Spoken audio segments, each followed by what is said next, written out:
Welcome to Christian Authors Community. We are authors helping authors. We get together once a week and have a roundtable discussion about how we can use our platforms to further the spread of the gospel of Jesus Christ. If you want to learn more about what we do or how to join us, head on over to our website at authorscommunity.net. Let's jump into today's meeting.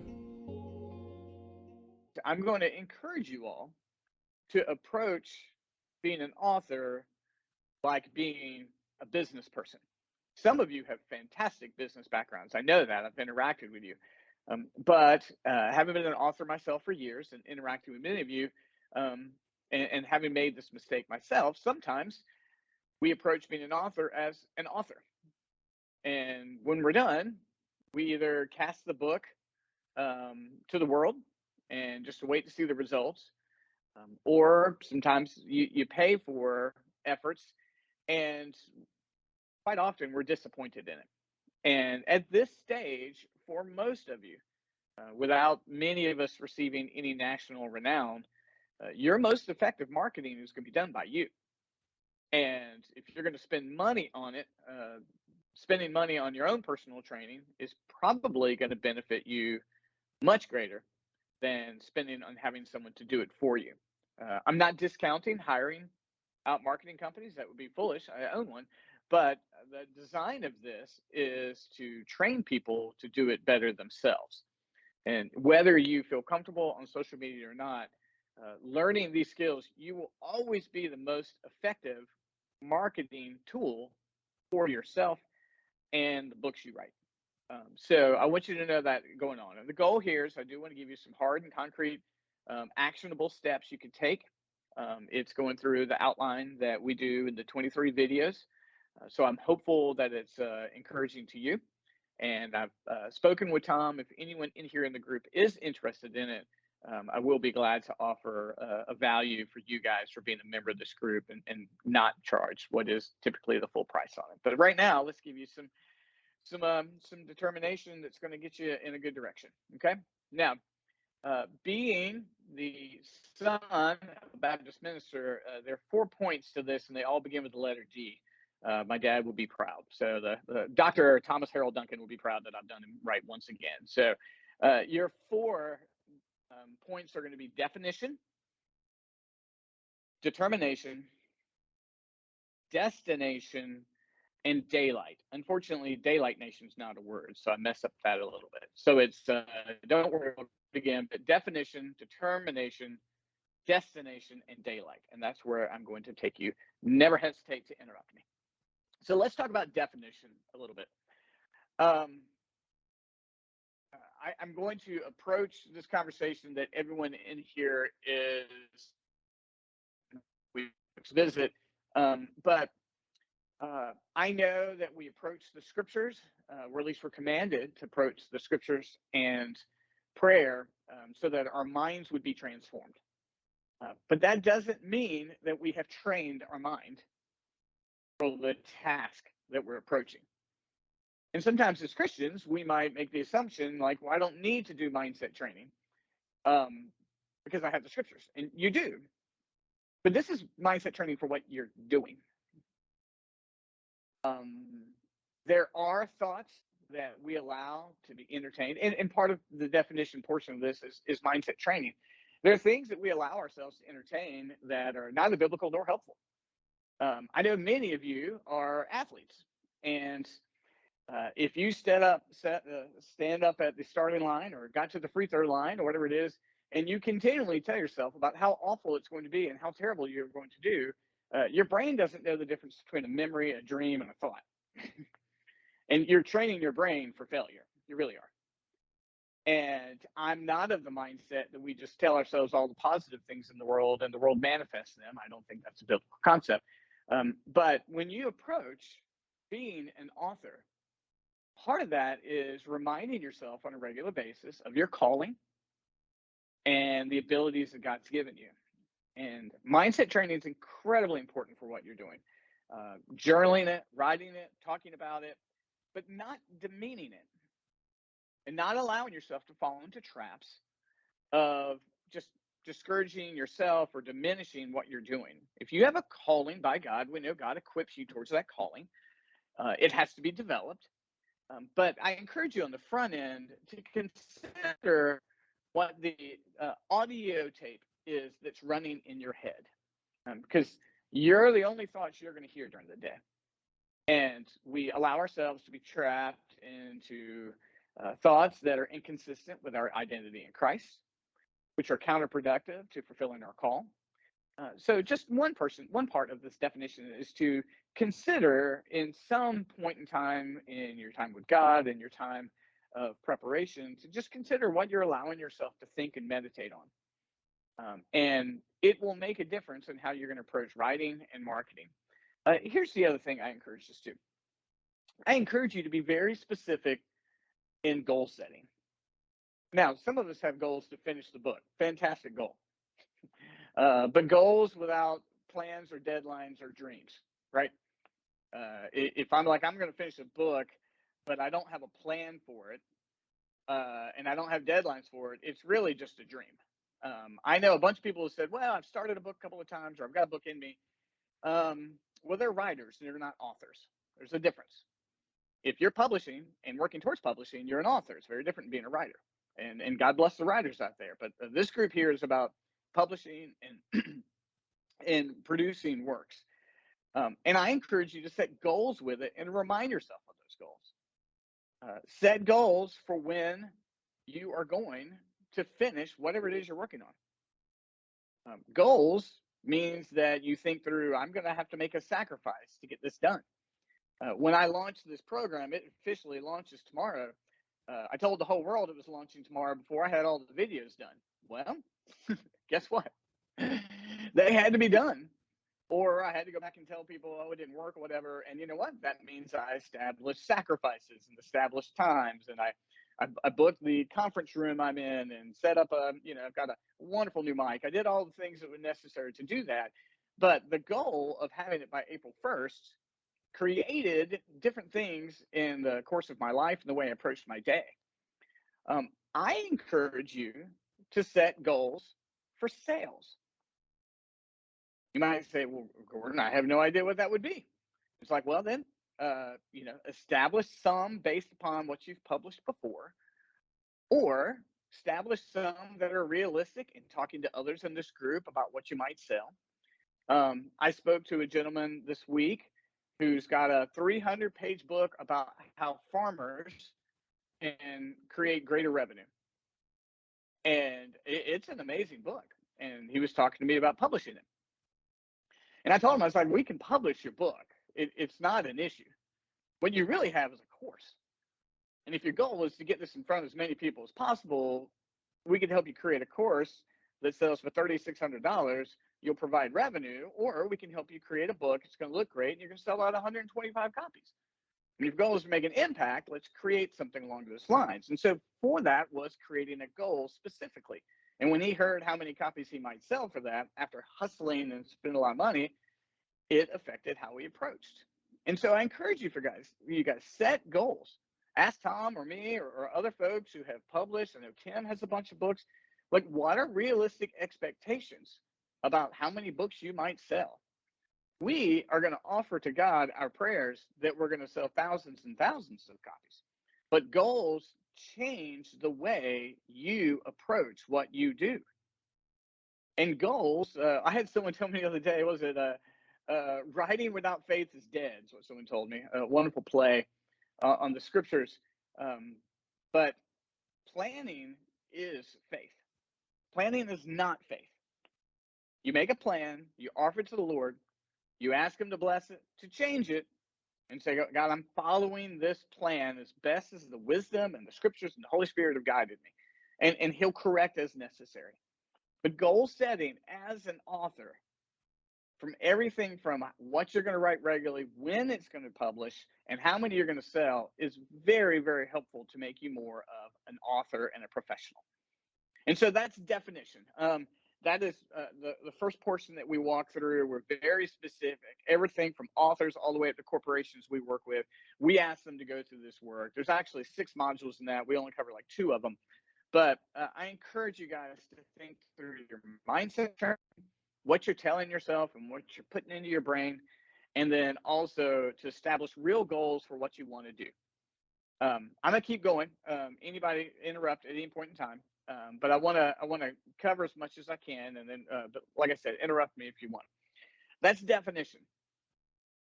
The next one is determination. Okay, it is incredibly important to determine your target market. Please don't tell me my target market is Christians or non-Christians. That's step one. Your market is so big, it's massive. It's massive. When you write a book, knowing your target market is going to shape what you write, and it's going to definitively shape how you market it. And it's just like any other thing that is thrown into you're putting a dollar price on what you're selling, everybody. Every single thing in the world that has sold with any measure of sales knows its target. And success comes when it hits the target. And so I know for my business is targeting businesses that have a $250,000 market. That's my target market. And so it might be a startup all the way to that number. And so I know that I'm going to gear down my comment, my marketing, my voicing. This is creating, if you will, some like to use the term avatar or whatever the case may be. Rick Warren called it Saddleback Sam. I mean, every strata of business or life, the target marketing is incredibly important. I'm going to, if I'm not referencing anyone in particular, but let's say that you write Christian fantasy, okay? And I don't know who, off the top of my head, who are Christian fantasy authors in here. There's market research about who buys fantasy. There is. It'll tell you who the majority of the people who buy fantasy literature is in this world. And then you need to apply that to Christian authors. To Christian targets. And everything you say needs to be geared towards those people. If you write devotions, who is that devotion for? You can't tell me it's for everybody. You can't. Some people, I know people who read everything from my utmost to his highest to the Duck Dynasty Daily Devotional. Those are different audiences. And so if you're writing devotional materials, who's it for? It'll shape how you write. It'll shape who you speak to. This should be incredibly specific.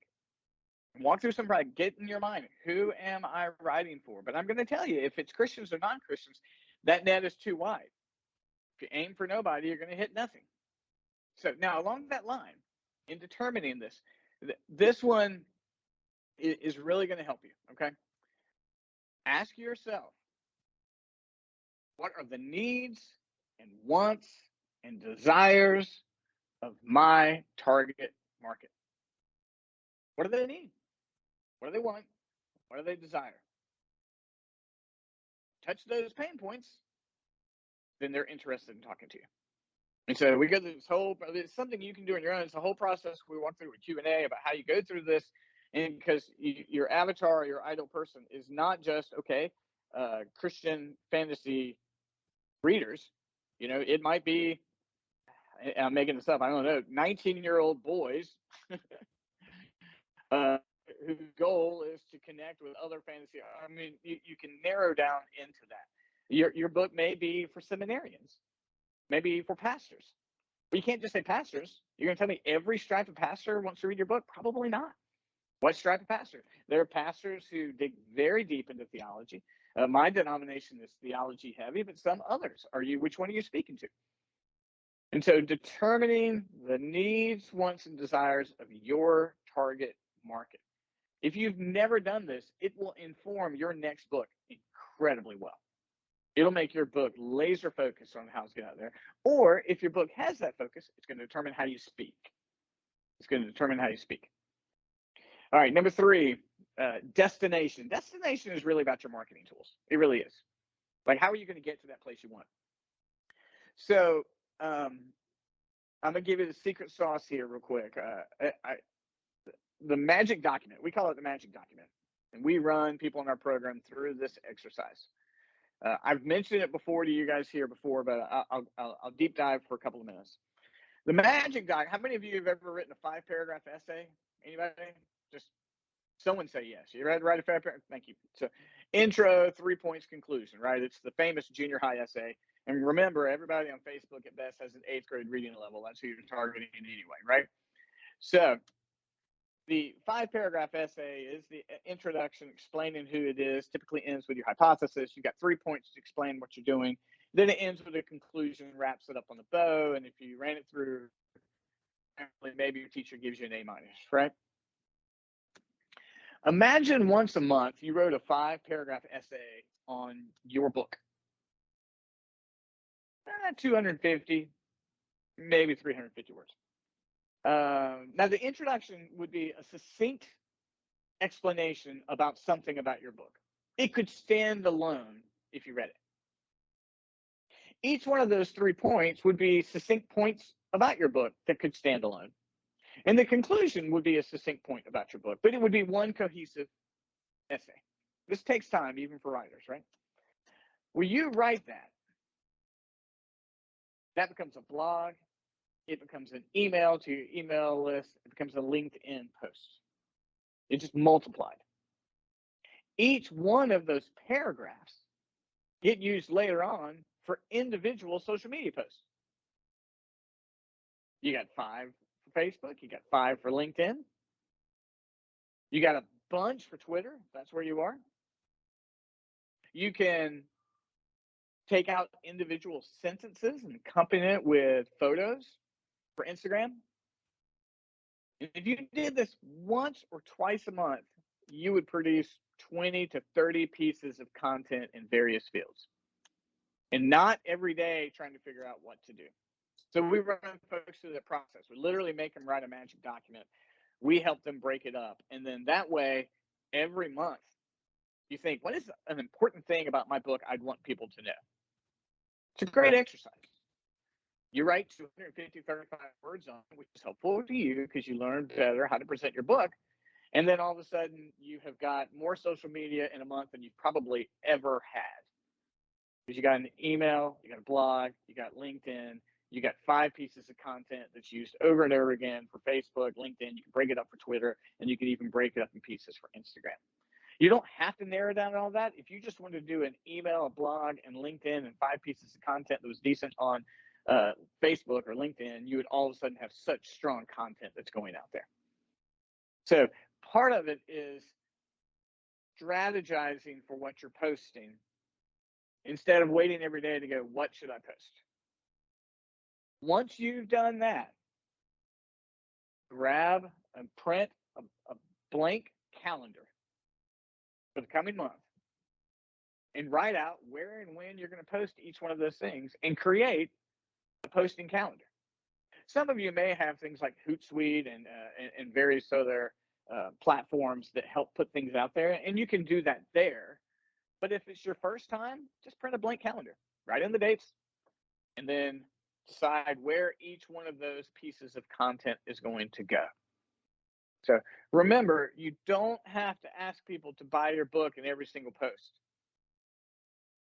You don't even have to reference your book in every single post. You want to make sure that you are communicating things that are in the book or about the book or about who you are that make people interested in you. Maybe an unfortunate term, but online there's a term for it called honeypot.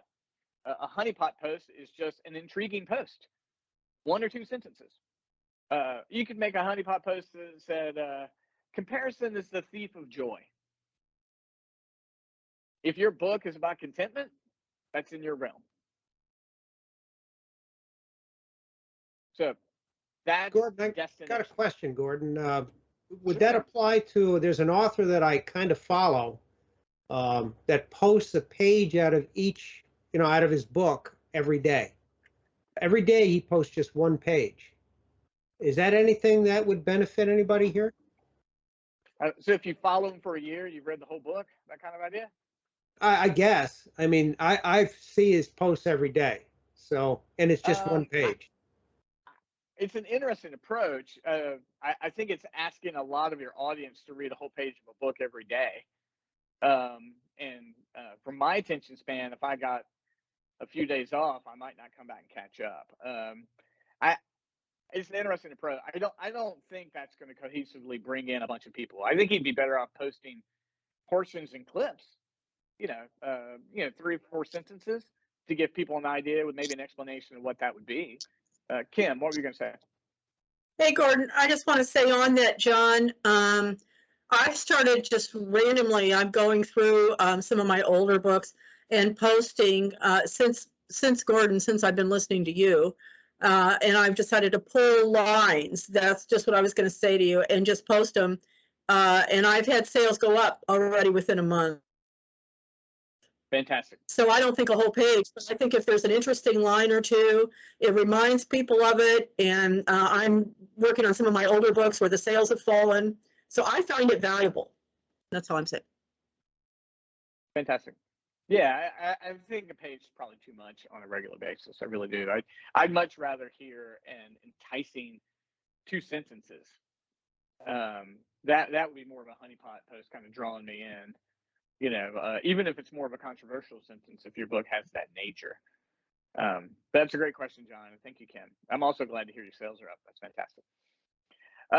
We can come back to that. And so, but remember, doing the magic document and creating a marketing calendar will transform how you approach marketing. Let's talk about daylight. Daylight's when you're actually seeing some results. Okay. I want to give you 2 things that are going to practically help increase your sales. One is dovetailing off of marketing. If you're serious about letting people know about your book, you need to have what's called a daily stack. A daily stack. Please don't take your approach to marketing in any sort of herky-jerky manner. Like, I just happened to pull up Facebook. I'm going to do some stuff here. Create a daily stack of actions that you're going to do on various social media platforms. So ask yourself, I'm going to go comment on 20 people on Facebook. I'm going to go look for 10 extra connections on LinkedIn. I'm posting, when you've got a calendar, you can be like, I'm posting on these 3 platforms. Create a daily stack. A daily stack is different than the marketing calendar. Marketing calendars, you know what you're going to post. Daily stack is, well, who are you on these platforms? What are you doing? And maybe you don't do it 7 days a week. That's fine. The days you're going to do it, create a daily stack of activity. I'm going to do these things. And guys, you might say, well, this is a ton of work. And I'm going to tell you, it is. It really is. But it is the single most effective approach for this, guys. It is. You will have more success in the long run, and your money will have a greater value per dollar if you're doing this. Here's this other one, and this next one, I'm going to offer a word of caution. I am not encouraging this next thing for everybody on this call. I almost said Zoom. We're not on Zoom. It's not possible to everybody on here. There's something called partner pods. It's called lots of different things by different people. We call them partner pods. A partner pod would be you get 5, 6, 7 people that are in your realm that you trust and like. And you create a Facebook Messenger group with them.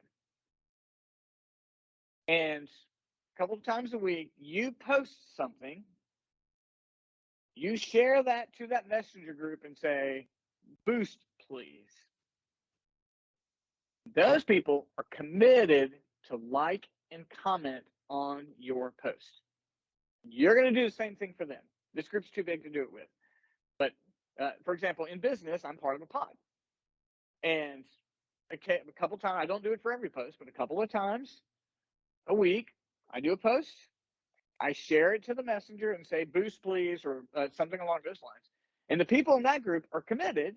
They're going to like and comment on my post. And I do it for them. And you are boosted into the Facebook algorithm.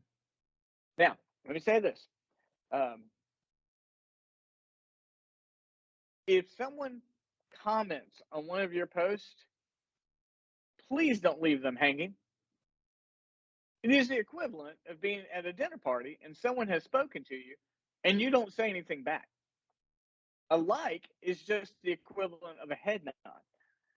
Say something back. Even if you've got to say thank you over and over again, do it. If someone gives you a comment, please be, courteous, but also respond. Keep it boosted in the pod. If 5 people comment on your post and you don't say anything back, you missed out on the opportunity for there to be 10 comments on your post. 10 comments is outrageous, folks. You can do a lot with 10 comments. Gordon, does that apply to LinkedIn too? Certainly. If someone responds, don't be rude. Say something back. At least say thank you. But the more comments you have in your post, the greater chance you have of breaking into the algorithm. So to do this, you've got to find people that you trust and you're willing to interact with, and who are going to keep their word. Don't make the pod too big. It just doesn't happen. It just won't happen. You're not committing to share their posts. That's too much. I don't want all their posts on my feed. On my profile. If they will, great. But the minimum commitment is I'm going to like and post and on their comments. Right now, in a messenger, in Facebook Messenger, if you just double tap on someone's message, it gives them a heart. And that's when you just let them know I did it. So it goes boost, please. And when I do it, I go back and I just double tap this little heart and lets them know I did it. You will experience a growth of your social media presence, and it will lead to sales. It will. So I'm going to give you an overview real quick, and then there's tons of questions here. I hope, maybe not.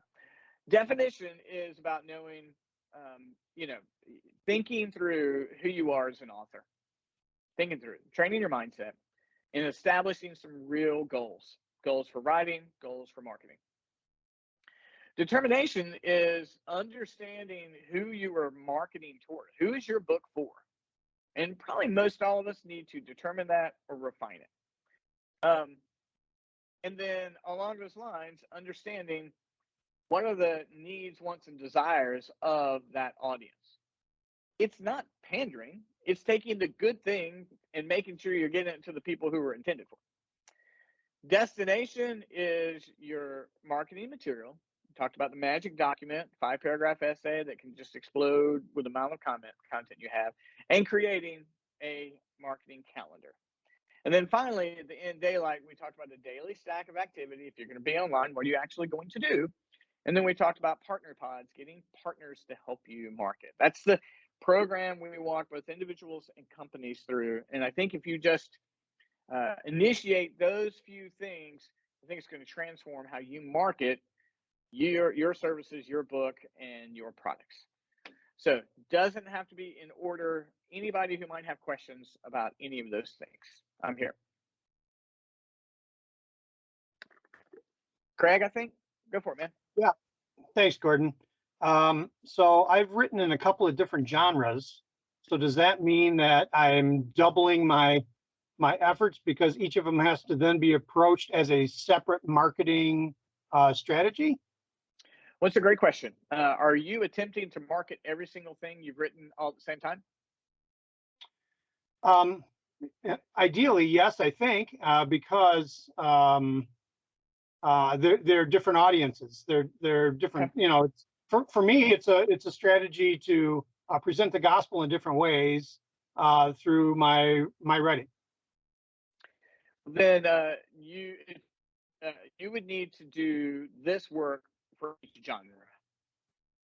And that way, when you speak about that book or that you're addressing them. I understand. I've got books on Christianity, books for the eye care industry, and books for startups. I understand it's when you're blessed to have multiple works out there in different fields. The question really is just how is it being addressed? And so it's not an issue. The Hershey company's got more products than we know what to do with, right? There's tons of companies that have lots of products.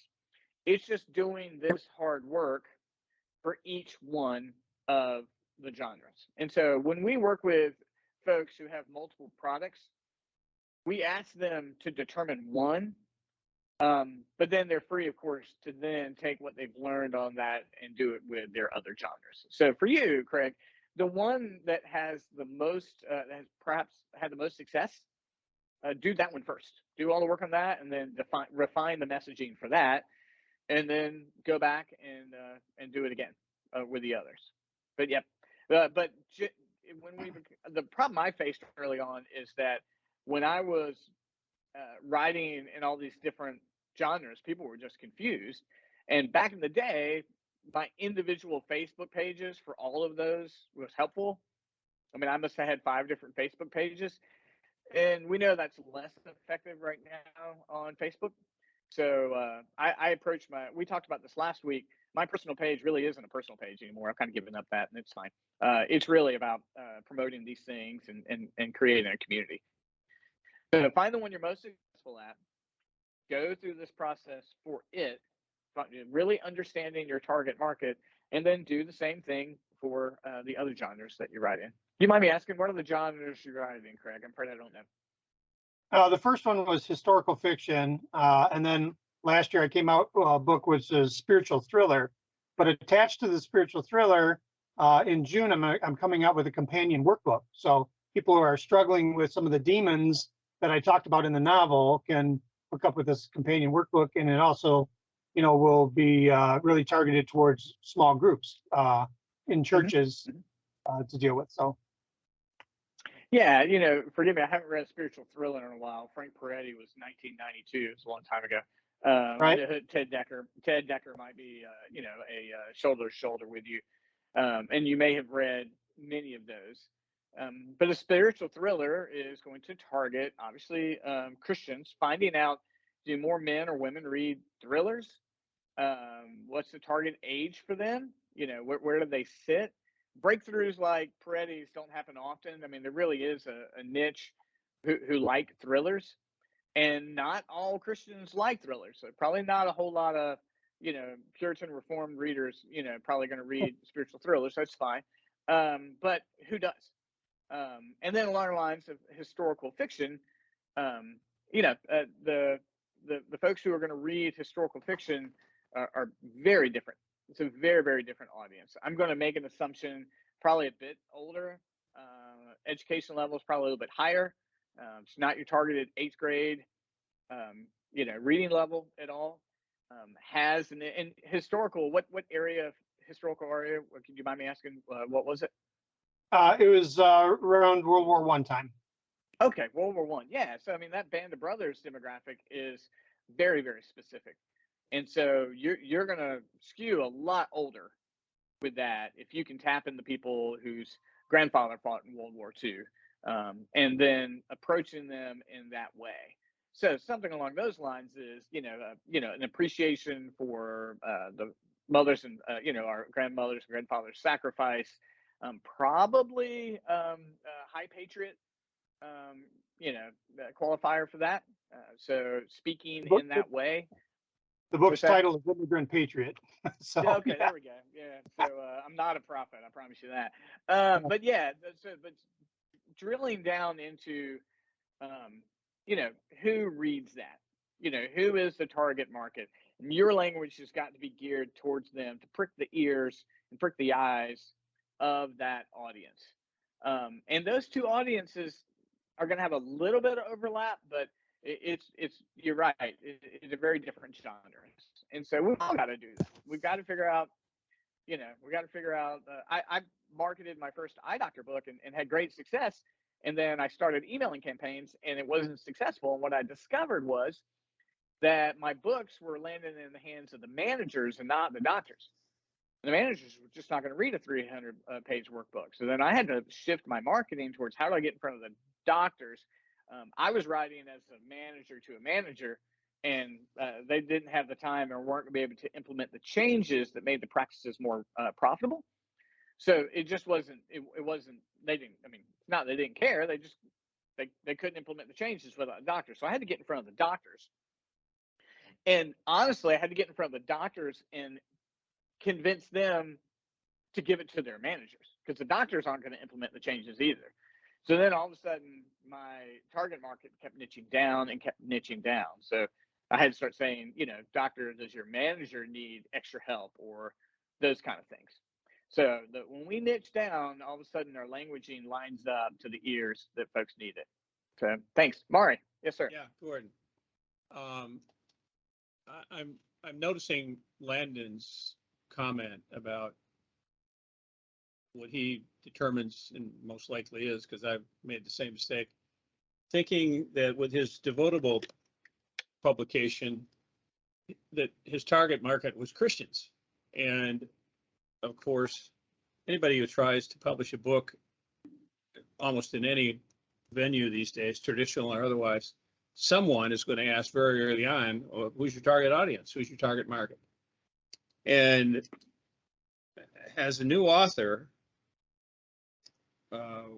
we consider that obviously while we're writing, and we apply our very limited understanding of the fullness of that concept to what we're doing.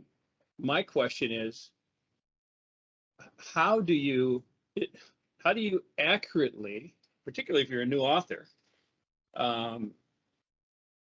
i.e. under the umbrella of Christianity, how do you accurately identify your target audience?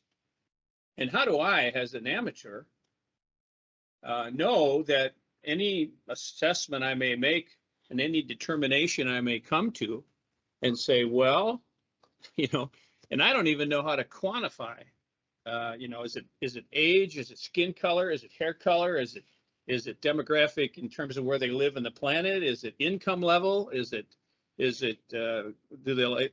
do I find out if they prefer fiction as opposed to nonfiction?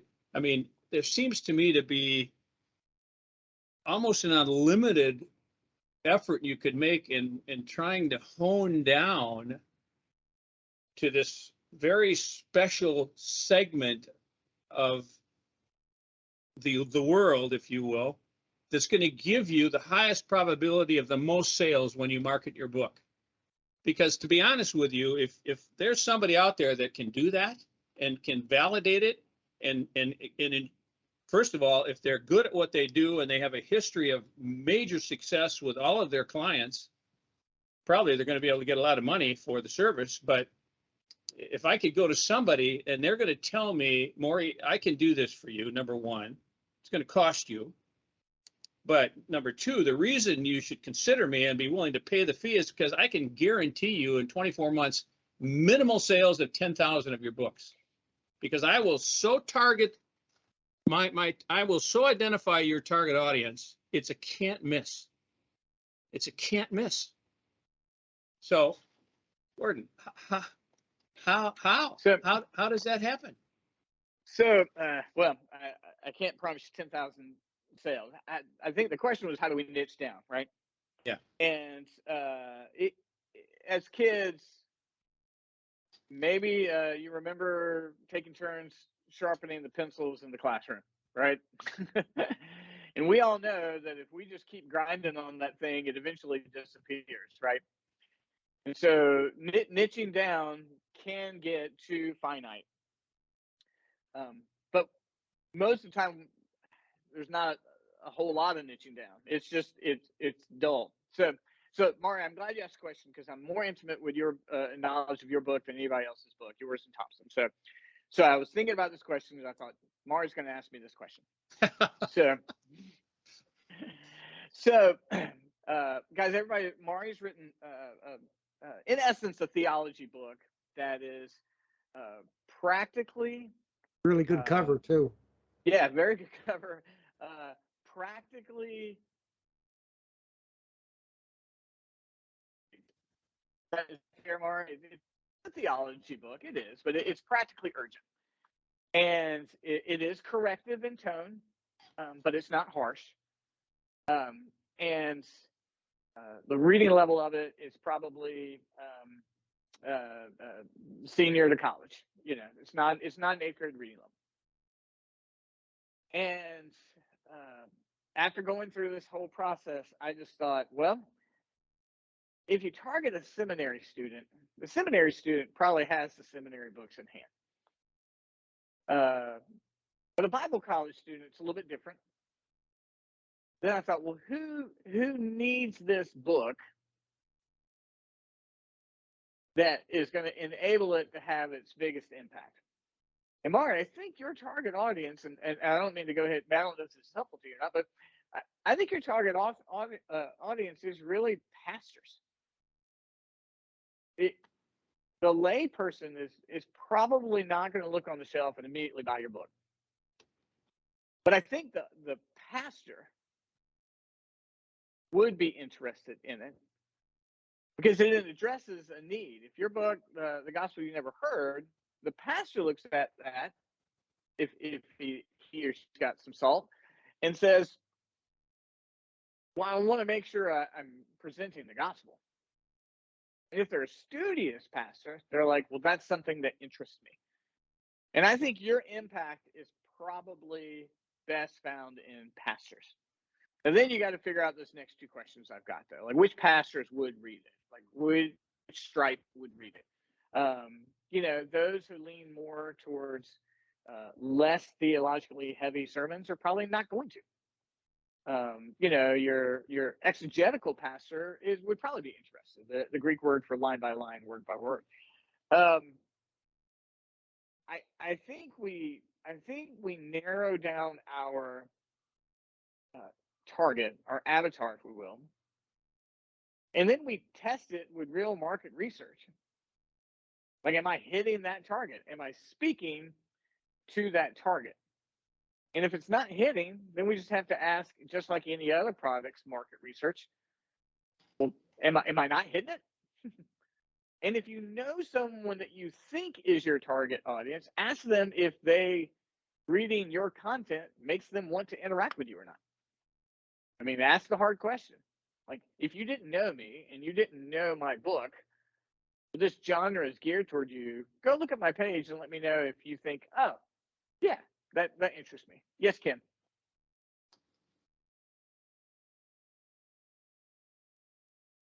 Can you hear me?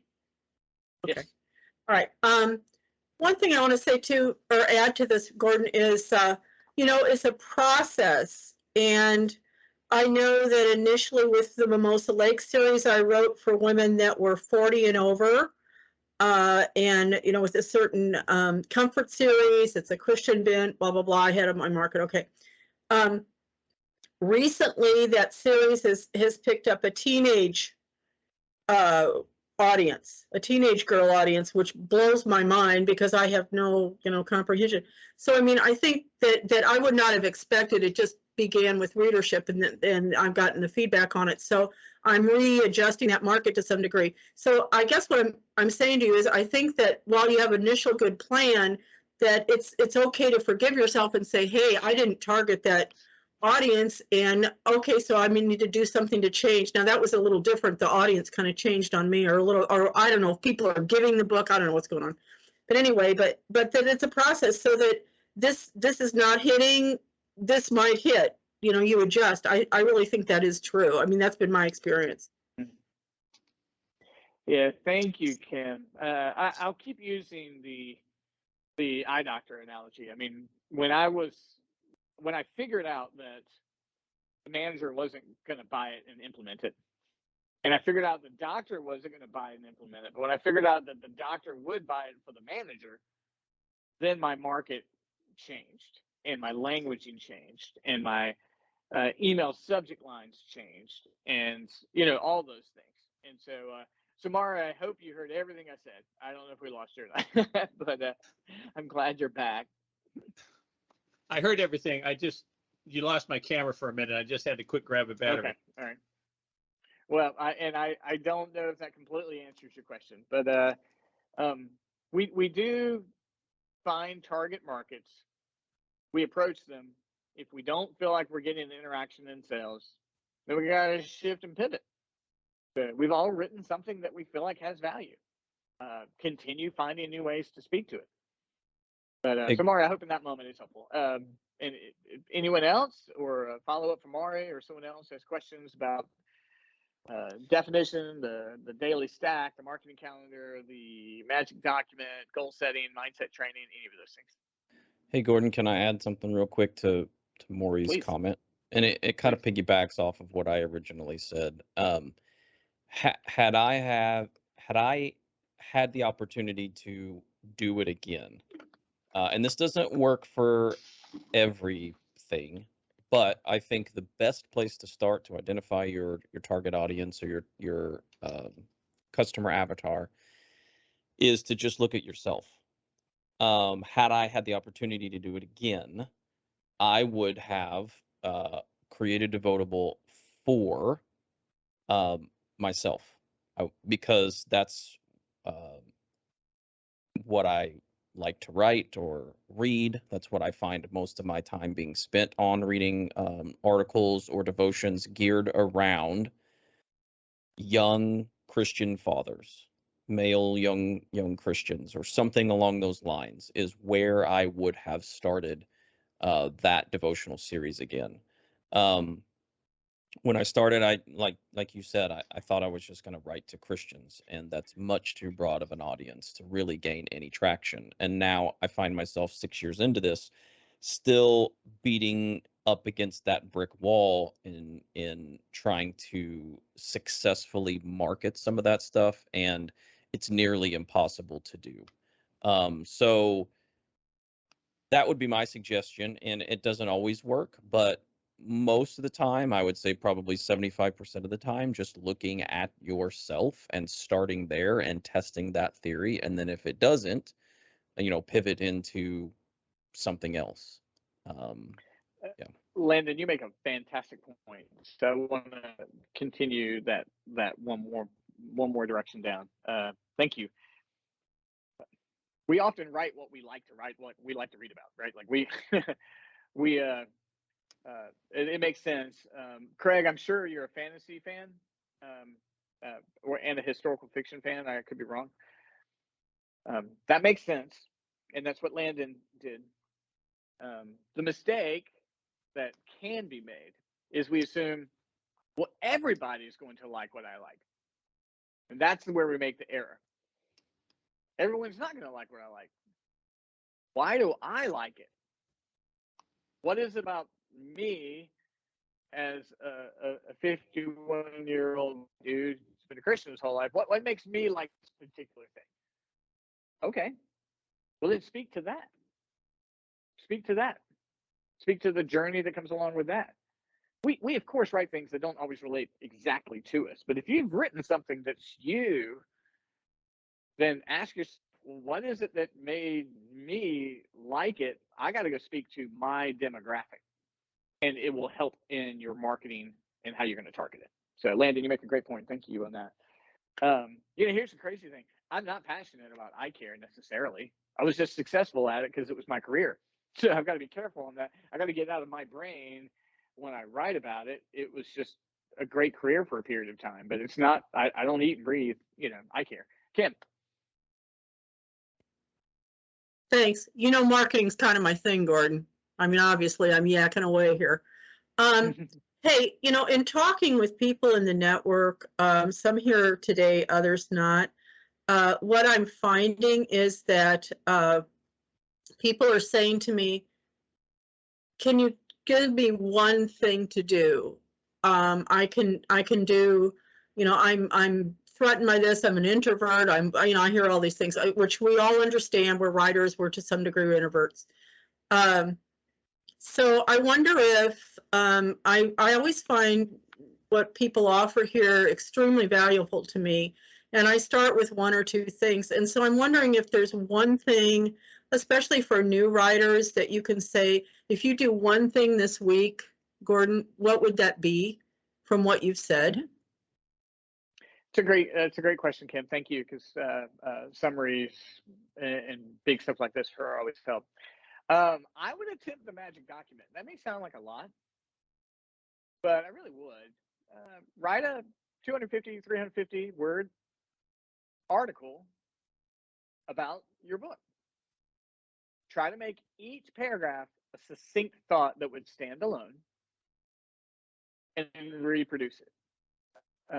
And then every other week or once a month, write an article about your book or what you're doing, and then dice it up.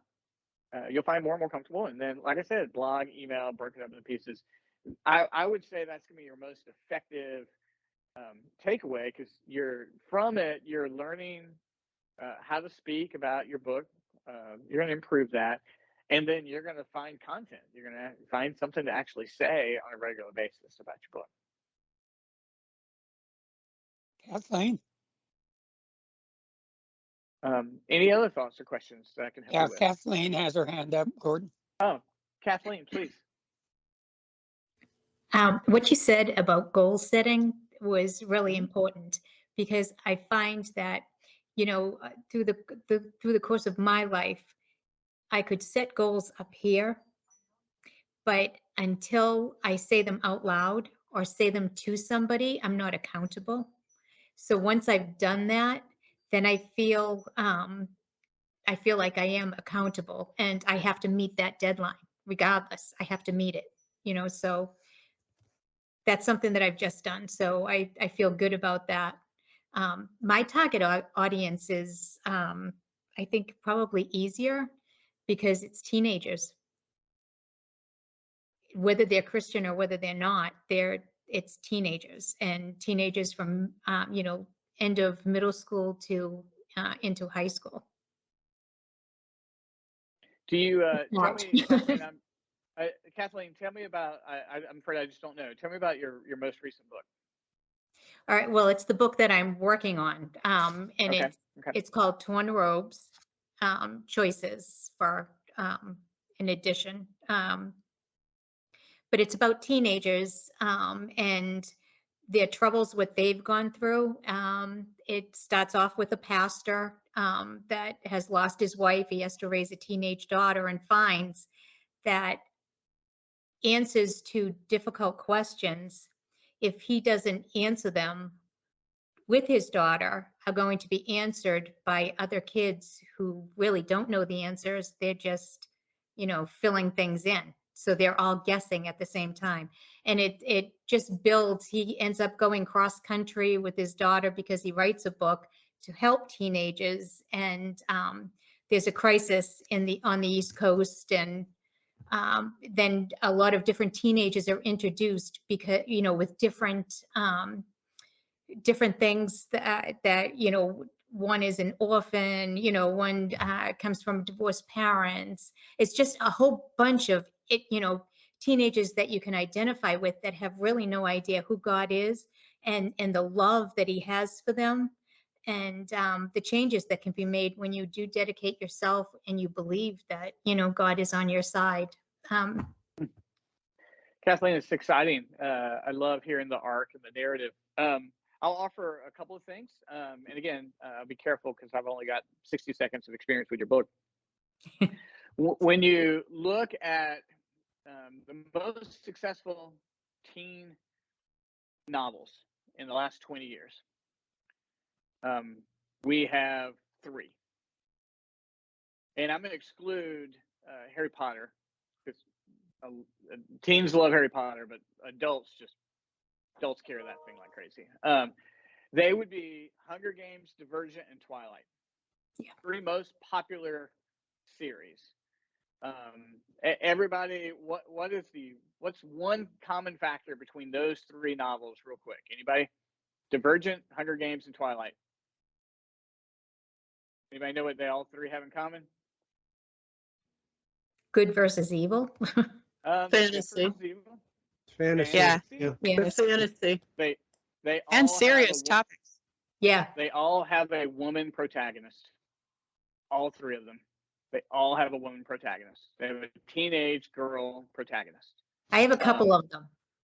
Yeah, listen, guys, I've read all of them. I've got teenage daughters, so if you want to know about Twilight, listen, I've been to Forks, Washington, so I know Twilight. So listen,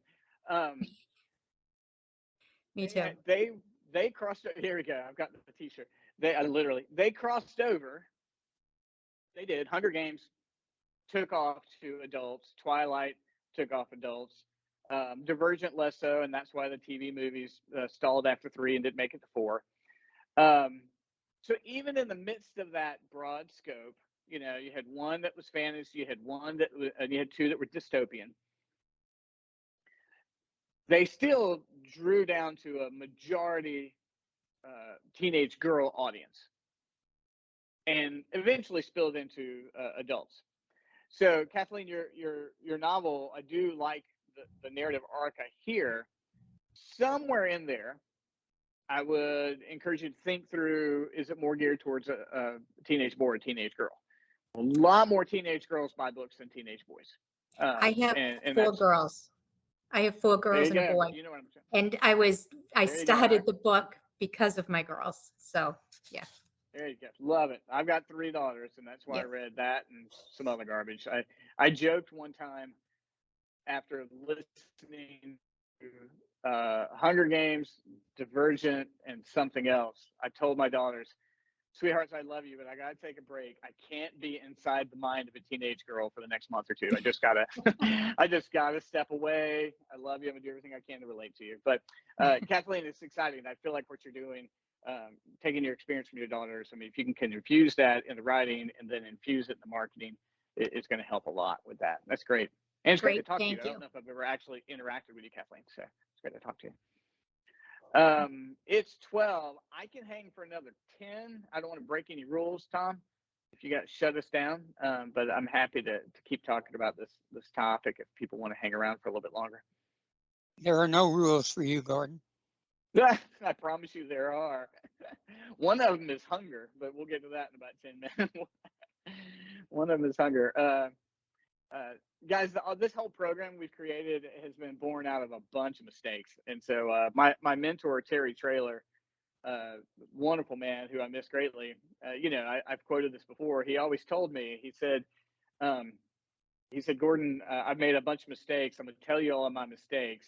Go make new ones. Go make big new mistakes, but just don't make the old ones. And so that's one of the things I love about this group, Tom, and the community.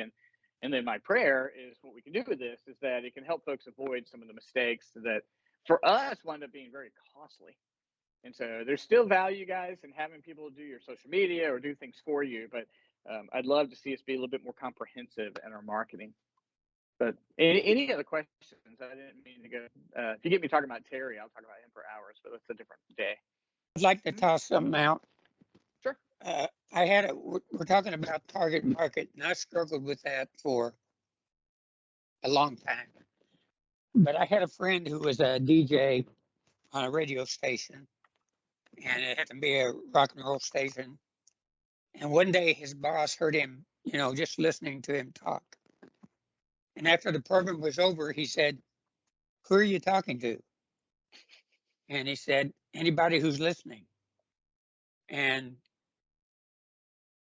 the assignment that he gave him was to find a magazine and find a picture of the person that he wanted to talk to, that he wanted to share things with.